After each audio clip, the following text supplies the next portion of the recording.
Hi everyone, my name is CJ O'Brien. My pronouns are she, hers, and I'm the Plastics Campaign Associate at Oceana. I want to first respectfully acknowledge that I'm on the land of Tocobaga and Seminole people here in Tampa, Florida. And I want to welcome you and thank you for tuning in to the Ocean Steward Spotlight series, which is a series where we hope to highlight ocean stewards from diverse backgrounds, connecting more ocean lovers with stories that inspire them. Today we have a very special guest, one of my friends and colleagues, and we're going to be sitting down with Alejandra Warren. Alejandra is a sustainability consultant and intersectional environmentalist working on diverse plastic reduction, resource conservation, and intersectional justice projects across the San Francisco Bay Area. She co-founded Plastic Free Future in 2020, a nonprofit organization dedicated to the reduction and elimination of plastic pollution through promoting reusable alternatives and focusing on education to systemically excluded communities. In 2022, she co-led efforts to pass the first mandatory reuse policy in San Mateo County, California. From soil to humans, Alejandra strongly believes in the interconnectedness of all organisms and that working to heal our relationship with the environment will lead to happier, healthier, and more resilient communities. So let's get right into it. My first question, Alejandra, is can you tell the audience a little bit about yourself and how you got into advocacy? Of course, thank you so much, CJ, for having me here. I would love to begin with a land acknowledgement. Plastic Free Future acknowledges that we occupy the unceded ancestral homeland of the Ramaytush Ohlone peoples, who are the original inhabitants of the San Francisco Peninsula. We honor the Ramaytush Ohlone peoples for their enduring commitment to Mother Earth.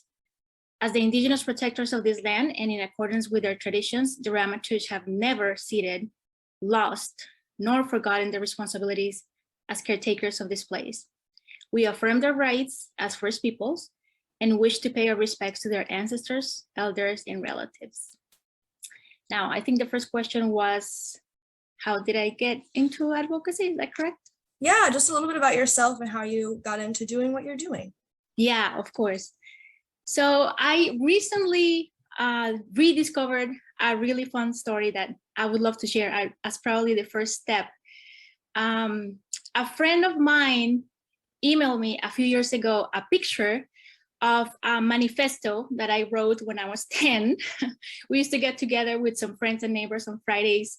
And I wrote a manifesto saying we are committing to saving the planet and the environment. And I had no idea I wrote that until 3 years ago, my best friend from childhood said, oh, I see that you're doing what you said you were gonna do. And she sent me the picture and I was like, whoa, I guess this started way earlier than I thought. So I think that's a really cute anecdote of a 10-year-old Alejandra already thinking about what to do.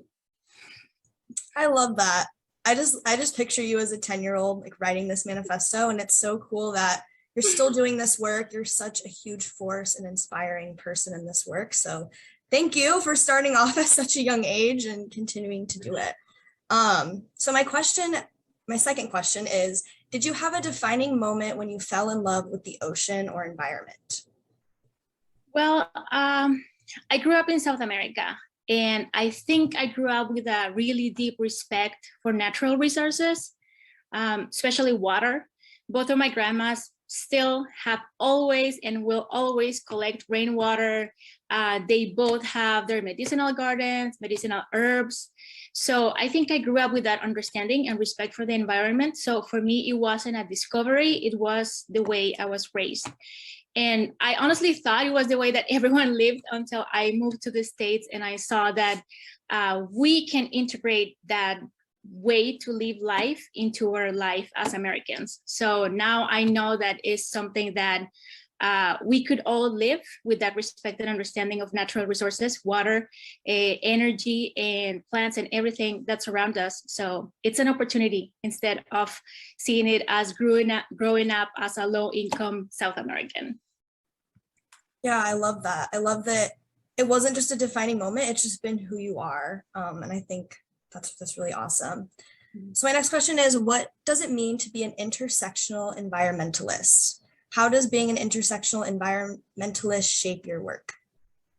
Yeah, I think it comes from that same understanding of growing up with nature, growing up with issues, again, saying from the perspective of the United States, I grew up low income, but in my opinion, I grew up with everything I needed. Everything I ever wanted was available for me: shelter, food, family, relationships. So understanding the connections between environmental justice, social equity, racial justice, and understanding how all of these issues are intrinsically connected and how all of the systems of oppression tend to overlap, that is what got me to think environmentalism cannot only be pro-environment, it has to be pro-people. Yeah, I love that. I think that's a really good, like, digestible way to think about intersectional environmentalism. So I really love that. So my next question is, you work with businesses and communities to help them switch from single-use plastic foodware to reusables. What are the major challenges in this process and how do you overcome them in your work? Wow, so many challenges. I think I started Plastic Free Future in 2020 with my husband because we saw that the zero waste movement was not including the voices of other groups, Latinx communities, indigenous groups, and it's the same for the work that we do with reusables. When we go to restaurants, we see that it's a perspective that is not considering every single aspect of the reuse systems. It's not only talking to the owner and the manager, but it's talking about the people doing the dishwashing. If they're going to be the ones doing the dishwashing and supporting reusable alternatives, we need to consider all of these perspectives, right? So yeah, so many things that we need to learn from reuse to be inclusive. When we go to talk to restaurants, we find that especially after COVID, there's a fear about COVID and reuse. So making sure that we're educated so we can support businesses and support the people doing their reuse work. I feel like we jump straight into environmentalism and reuse, but they are so connected. We really feel like reusable and refillable alternatives are the best option to the plastic problem. Compostable alternatives are water intensive, energy intensive. So we feel like switching, more like going back to those ancestral practices that we had. We were just refilling and reusing. It's a really good approach to the plastic pollution problem. Yeah, I love that. I think you made a really great point too of like going back to those ancestral roots of reusable. This isn't a new like concept, you know, so I think that that's really inspiring. Yeah, some people call it the reuse revolution, but we like to call it the reuse evolution because we're trying to rescue those ancestral practices that work, mix them up with this technology from the future, and what we're gonna get is something really beautiful if we make sure that we include all of the groups that have the knowledge to make this really work for everyone. Yeah, this makes me think of another question I had for you. So I know you do a lot of work like educating and providing resources like bilingual to, you know, different languages and different communities. Can you talk more about that work? Because I think, you know, that's a huge aspect of what you do as well, and how that kind of ties into the work that you mentioned earlier. Yeah, of course. So I am located in the San Francisco Bay Area. We have a really high population of Latinx communities, lots of Spanish-speaking communities in this area, and we feel like they're usually not included in these conversations about sustainability. And not including these groups means that we are losing those perspectives that have so much more value. So it is not only about educating those communities, because most of the time they already know these issues. They're so connected to Mother Earth, and their societies are so family-based and so earth-centric that it's easier to connect with them. But if we don't reach them, if we don't connect with them, and we don't collect that knowledge and bring it into the sustainability movement, we are going to be missing those perspectives that are so important. Happens the same with Latinx community, Black communities, indigenous communities. It's important that we have these conversations with those communities that have the ancestral knowledge that is going to guide the future of reuse and plastic pollution elimination. Yeah, that's a really great point. And I appreciate you saying that, because it's not just like educating one-sided. It's like we all have to learn from each other, and this like co-learning, because just like you said, like reuse has been done, like has been around and been done. So it's not a new concept, and learning from different people, communities, and this is like kind of what we're doing for Ocean Steward Spotlight, is like learning from people that do ocean conservation differently. We have so much to learn from each other in this space. So I think that's really awesome. So my next question is, you've advocated for single-use plastic bag and reuse policies in San Mateo County and founded the nonprofit Plastic Free Future, like you said. What have you learned about advocacy in your journey, and how has your idea of advocacy evolved over time? Yes, so I think that work started really early with plastic straws. But back in 2017, when we started to work in this specific ban that you're mentioning, a lot of people came to us telling us go for straws only. And the reason was because it was easy. It was the low hanging fruit. And everybody said, if you go for straws, it's going to pass. If we go for everything you want, it's not going to pass, because we wanted to do straws, plastic utensils, plastic stirrers, other pieces of plastics like that. We went big, and we were lucky that we had a city council that listened to us. We had a lot of science, a lot of arguments, and a lot of education in the community. So I learned that sometimes you have to go little by little. Sometimes you have to go big, and it really depends on the community. So you really need to work within the community, with people doing the work there, with grassroots organizations, and with people who actually know how neighborhood by neighborhood these issues are being assimilated, because you can't just have a approach that is going to be general for everyone. It doesn't work like that. So working with the community is probably the most important aspect that I learned from that process. Yeah, I love that. I think that's a good point. Some policies are very comprehensive and have a lot of different items, single-use plastic items. Some, are just a single item. And I think that's a really good point too. And like shown how far we've come, because now so many more comprehensive policies are being passed also. So my next question is, I know your nonprofit is called Plastic Free Future. So what does a hopeful future look like to you? And that could be a plastic free future or just a future in general for environmentalism, but what does it look like to you? Yeah, that's a really good question, because we are so much more than a plastic group, right? We are intersectional, and we actually do a lot of work around food justice and social justice and racial justice. So I feel like the name is not doesn't cover everything we advocate for, but that is basically the vision of the future I have, a vision that is a healthy, beautiful, thriving environment, not only for oceans and forests, but also for people, for all people.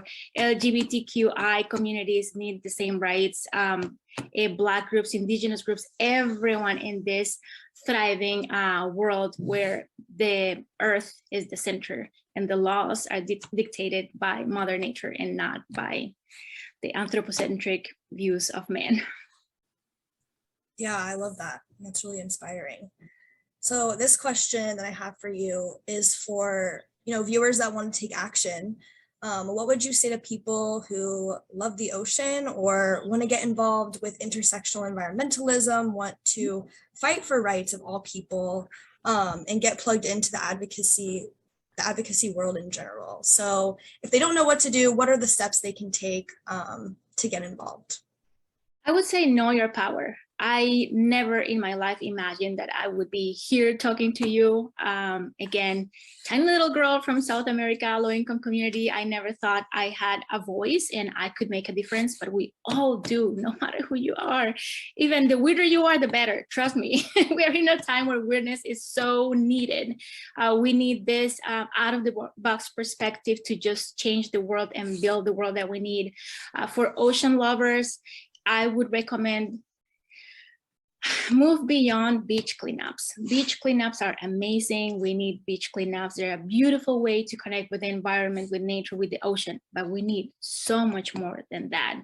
Please understand the systemic issues behind plastic pollution. If you want to protect oceans, we need to understand that there's so much more that we can do beyond picking up trash from the beach. Yeah, thank you for that. I think my favorite piece of advice was to be weird. I love that. I think that's so true, because we all have a unique way of advocating, and it's so important to be unique in who you are. So thank you for that.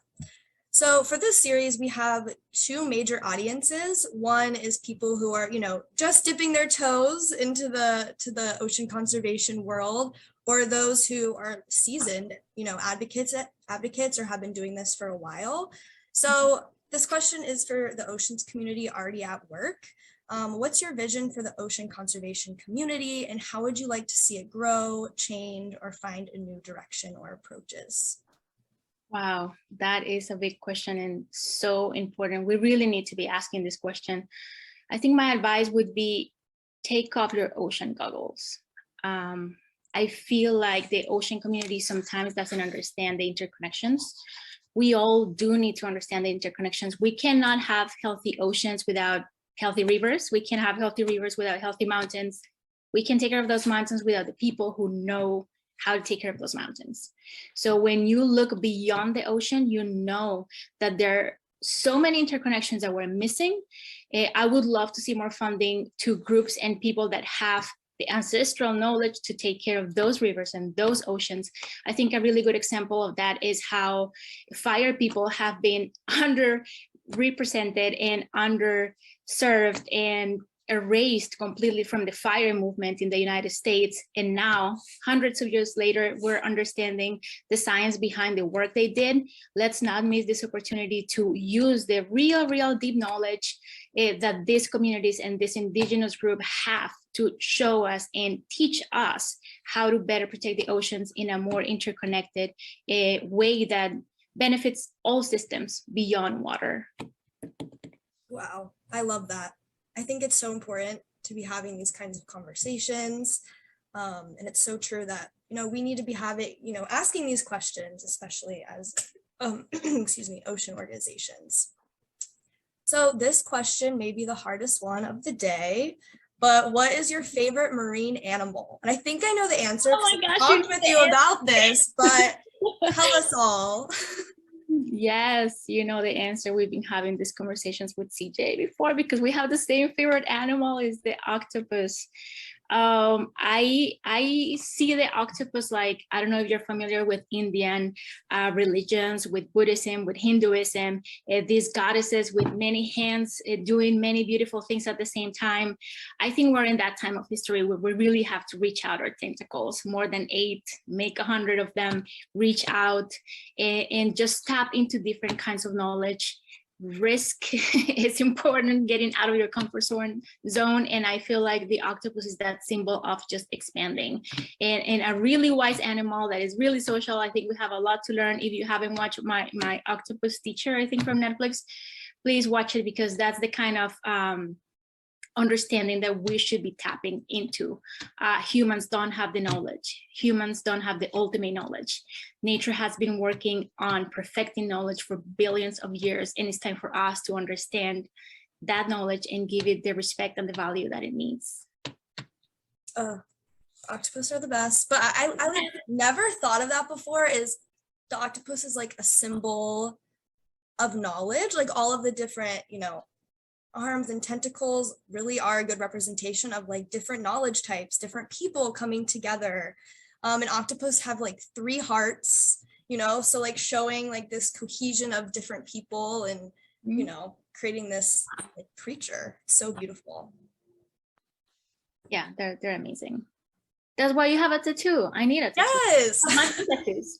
I would show everyone, but it's on my foot and that would be weird. So. Let's be weird. Come on. True. We'll get a tattoo. Yes. Well, I've absolutely loved talking with you, but unfortunately our time is coming to the end. We're going to make sure to show people how to reach you, to go to your website and make a donation or just get involved with your work. But before we sign off, do you have any parting words for people that you would want them to hear that are watching? Yes, I would say reach beyond your comfort zone. Whatever it is that you're passionate about, even if it sounds weird, say it out loud, normalize it, put it out there. You never know who's also thinking about those things. And maybe that is our responsibility in this time in history to decolonize, to change systems, to think beyond the reality that we have right now so we can build the future that we really want and deserve. So please do it, get out there, be weird, share your weirdness, and we need more of that. Thank you so much, Alejandra. It was such a pleasure. You're so inspiring. I thank you for your work. I wish I could give you a hug in person, but I'll just virtually. But please remember to catch the next Ocean Steward Spotlight next month here on Facebook Live. We really look forward to it. Thank you.